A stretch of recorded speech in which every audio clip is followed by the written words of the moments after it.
Damn, this is a steel toolbox in the silver color. It comes in many other colors, but my favorite thing, which I'm keen, is you can open it and then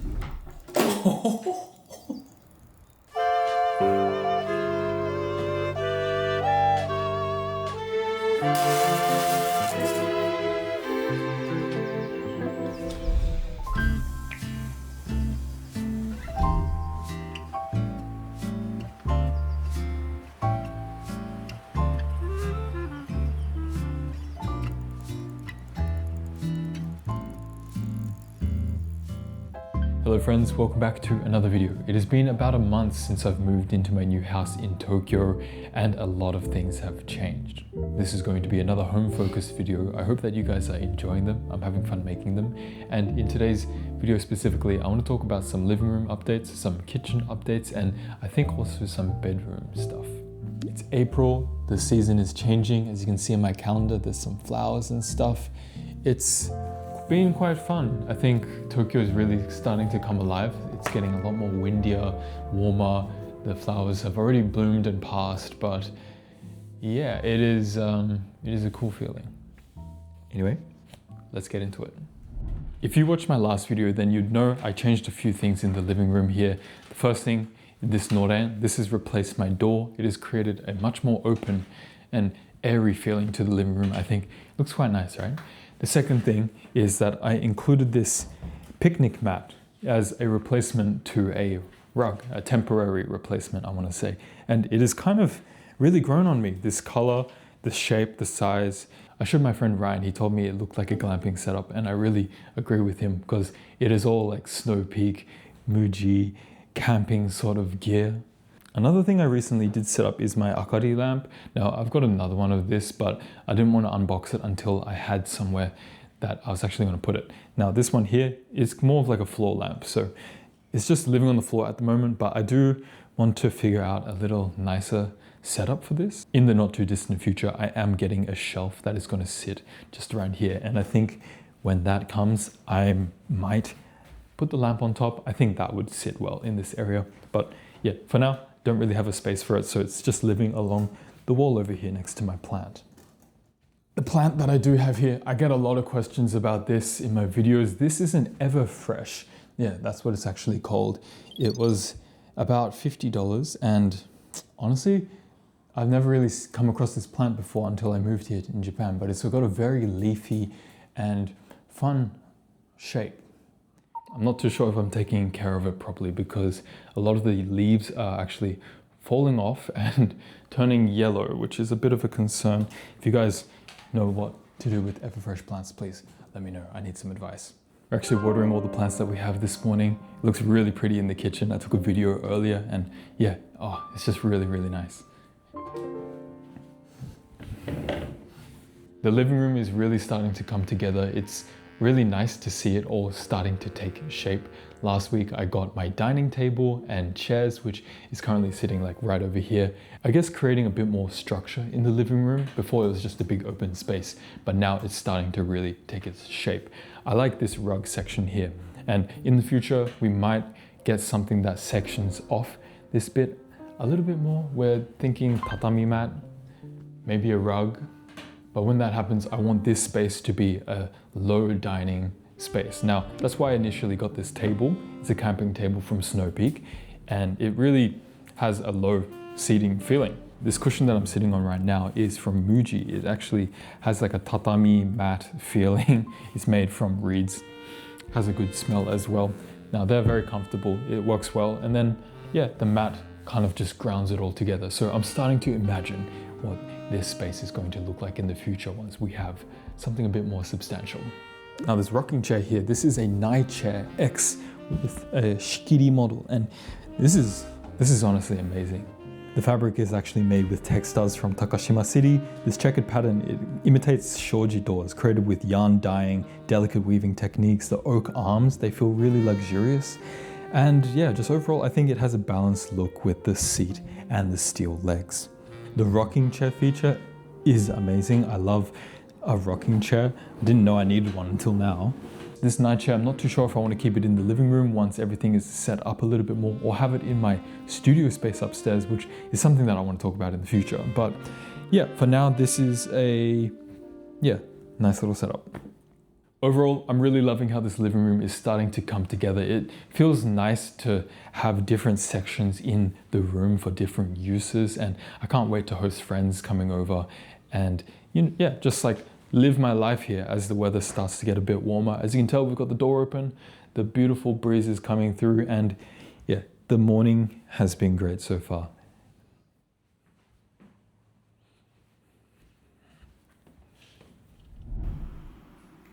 Kawaii.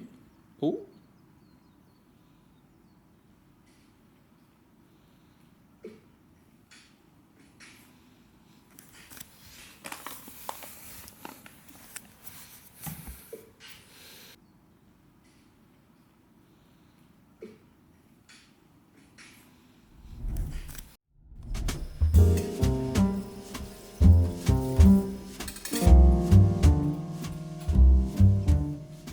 Good morning. So for the last month, I have been making my coffee, my morning coffees, with things like this: drip bags, instant coffee, or simply going to a cafe.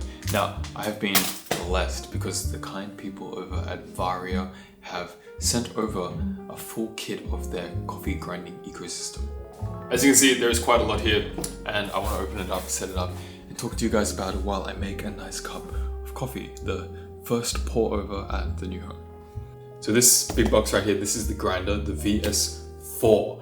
I had the VS3. I had a really nice black color one, and it was my daily essential. Like, I used it every single day to grind my beans fresh to then make coffee. This one is a little bit different. It has a couple of upgrades, and I can't wait to really test that out after I set it up.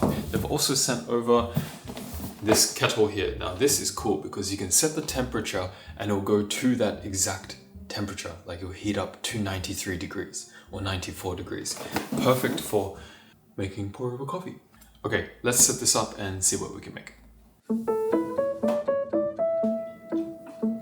Damn.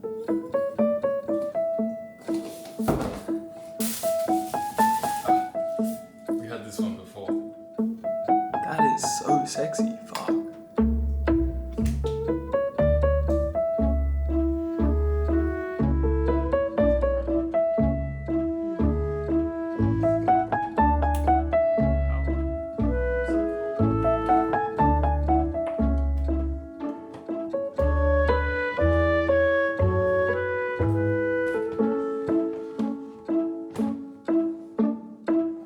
Okay, so for now, this is my coffee setup. I've got the Varia VS4 in the silver color here. It is so beautiful to see this silver color in person. Like, it's like a matte finish.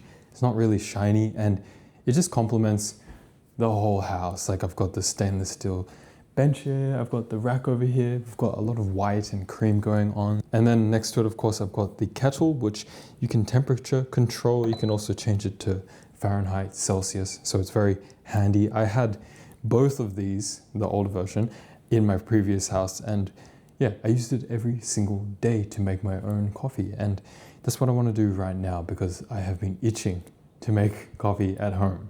So I was at a cafe called Raw Sugar Roast the other day with my friend, and I picked up a bag of their coffee beans because I tried their coffee. It was really nice, and I thought this would be fun to try to replicate the taste that I had at that place. Now, so Ethiopia bean, it has notes of citrus peel, chamomile, mandarin, orange, peach, pear. So a very fruity sort of flavor profile, which I'm going to try to create.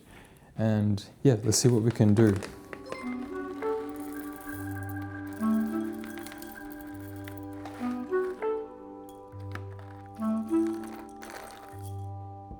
I typically go for around 15 grams of coffee to 250 mils of water. There's a reference guide for this grinder. Now, on the coarse side of things, we've got cold brew, and on the other side of stuff, we've got espresso. Now, pour over is somewhere in the middle here. Now, it says 7, 8, 9, 10. I might just go for like 8 and see what I can get. So we're on the other side here. Try this out. First, coffee.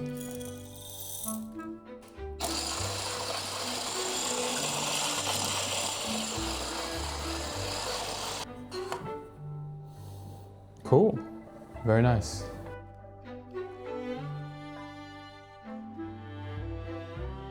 Okay, so I have 15 grams of coffee.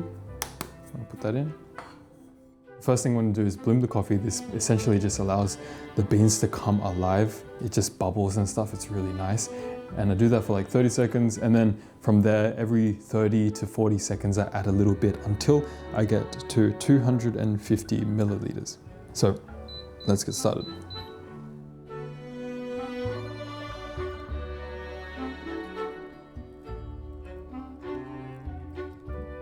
A little shake. So let that bloom just for a second, and then what we're gonna do is we're gonna slowly add to it.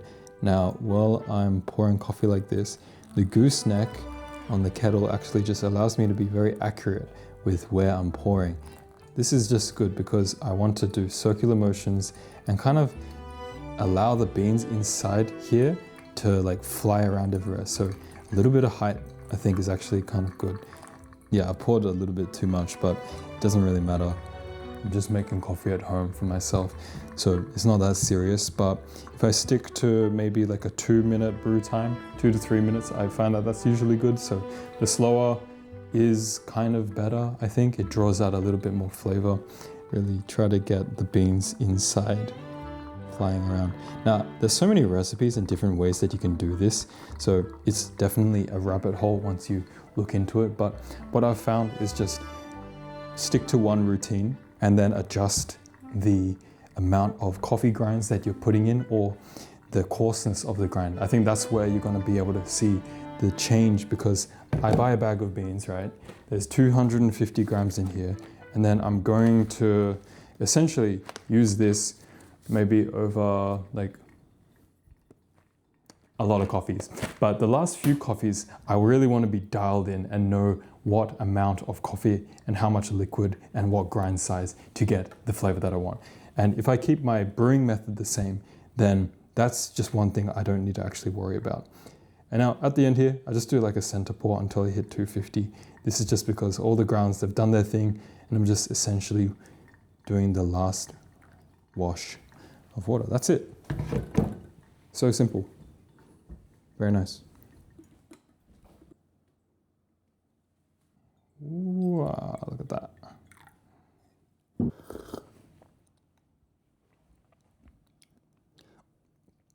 It's good, but honestly, not as much flavor as I want. The aftertaste is nice actually, but I think I can do maybe a little bit more coffee or less water. I'll try that next, and then I'm gonna try adjusting the ground size, but it's pretty solid actually.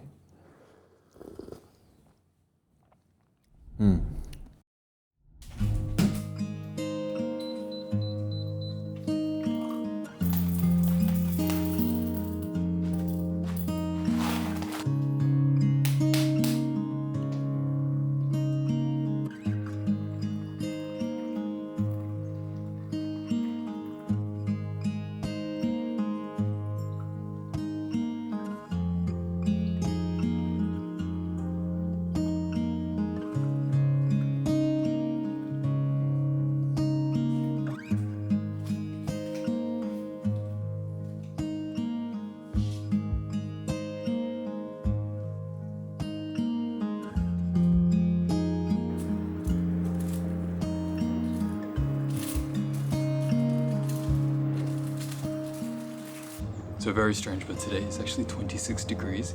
For spring, I think that is quite warm. It says it's like 10 degrees above normal, so you know, it's a very hot day. Minji and I, we just went for a bike ride to a couple of places. We got some nice soba. We also got some little treats for later, but mainly we went to a hardware store to pick up these essentially reed sheets, reed screen.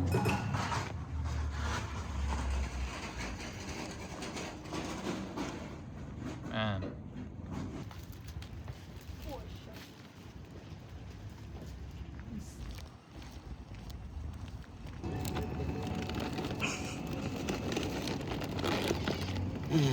Okay, yeah, that's alright.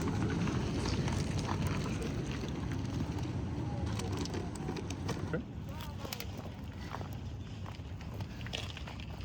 That's crazy.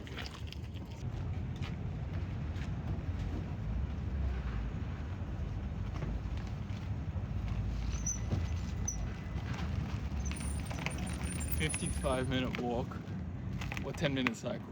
I think the answer is quite obvious. The main reason for this is because we need a little bit of a privacy screen for our backyard. It kind of looks onto the street. So with this, we are going to create some privacy for our backyard, which is going to be very nice. I'm going to do that now. What I've got is 2 of these. They're like 180 by 180, and I've got some zip ties. So yeah, let's set it up.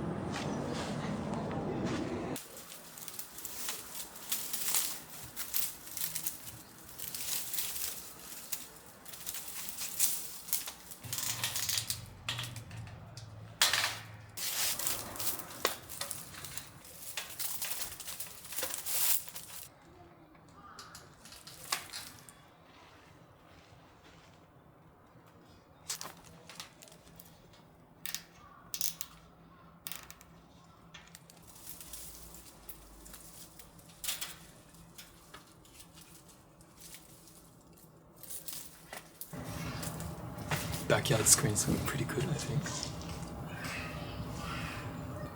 Yeah, came out much better than I actually thought it would, which is nice. With this hot weather, I can actually imagine chilling outside in the backyard, and I really do want to emphasize this space as a place to relax and chill, especially during the daytime, because I love the outdoors. I love being connected to outdoors. Having a tree and a backyard, it wasn't a requirement when I found the house, but it was a very pleasant positive. So now I've got a bit of privacy. I can actually relax here without randomly seeing random people walk past, which is yeah, it's very chill. I can start to see how this is all going to come together. A little bit of outdoor furniture, maybe fix up the flooring, a few more plants, and it'll be nice.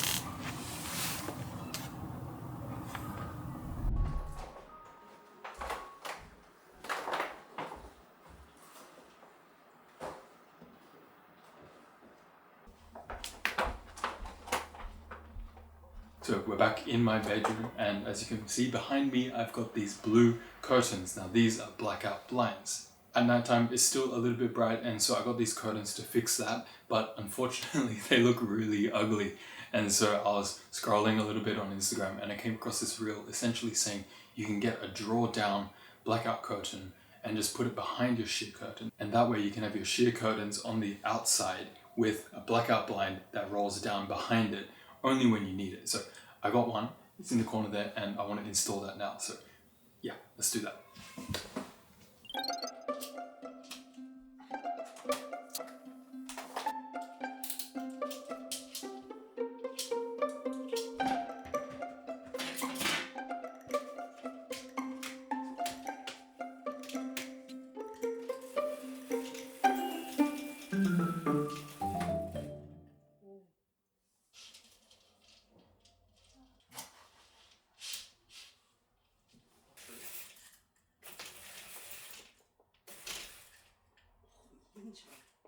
This is actually amazing. I'm so glad that I made this tiny little change. It makes a big difference in the bedroom. Having that blocky curtain really didn't suit the vibe. It killed that airy light feeling that I want to create with all of these wood tones. Yeah, having those curtains was just like a little bit too much like heavy color in that wall there. And so now switching it up real quick with these drawdown curtains, it makes a big difference. If you're in Japan, I got these from Nitori. It's actually quite affordable for what it is. So I'd highly recommend go check that out if you have, yeah, any requirements like this. Now I do have other plans for the bedroom. I want to get a pendant light in. We have really tall ceilings here, so I think that will make a lot of sense. We've also got some space along the wall underneath the window where I want to put a shelf. Still trying to figure out what shelf that is exactly, but yeah, something will come up in the future. And then of course tie this all together with a rug, maybe get a mirror, some other accessories, simple things like that that are going to turn this bedroom into a more cozy place, something that I'm more familiar with as well. So yeah, very exciting, but slow but steady progress. Also, new summary sheets from Muji. So beautiful, this nice green color. Nice. So I've been here 1 month now, and I've done a lot of DIY things, installing and setting up tables, chairs, just as you saw, the curtains and also this like screen behind me. Now, I have a lot of like random items, like little zip ties and tools and random stuff, and I thought the best thing that I could do was actually get something to sort it all out. So I got something that I really wanted to get for a while. This is a toolbox from Toyo. Let me just open it. I'm a simple guy. I like tools, I like making stuff, and I love storing stuff. And this, I think, it may be the best way to store those tools.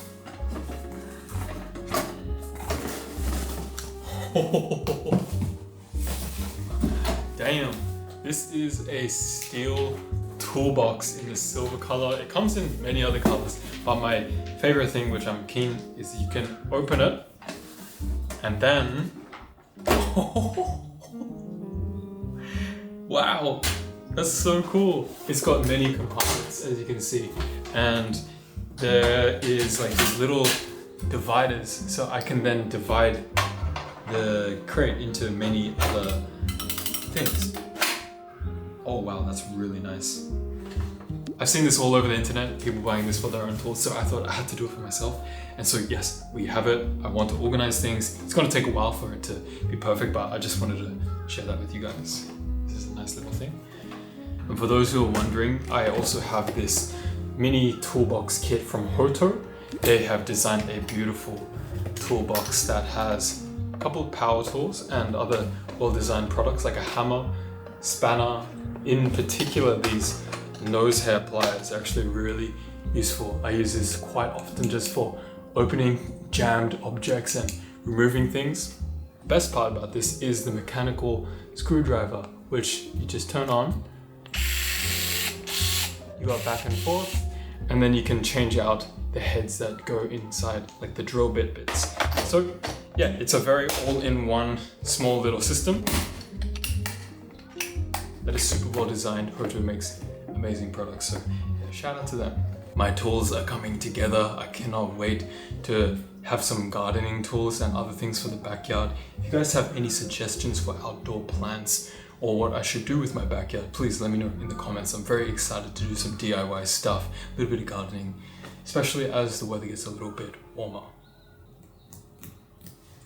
I've got a mess to clean up now after installing and opening all these boxes, so I'm going to end the video here. Thank you all for watching. If you made it this far, I really do appreciate it, and I hope you're enjoying these home updates videos. They're really fun to make, and there's a lot more cool stuff to come. So yeah, keep in tune, and I will see you next week. Cheers. So cool.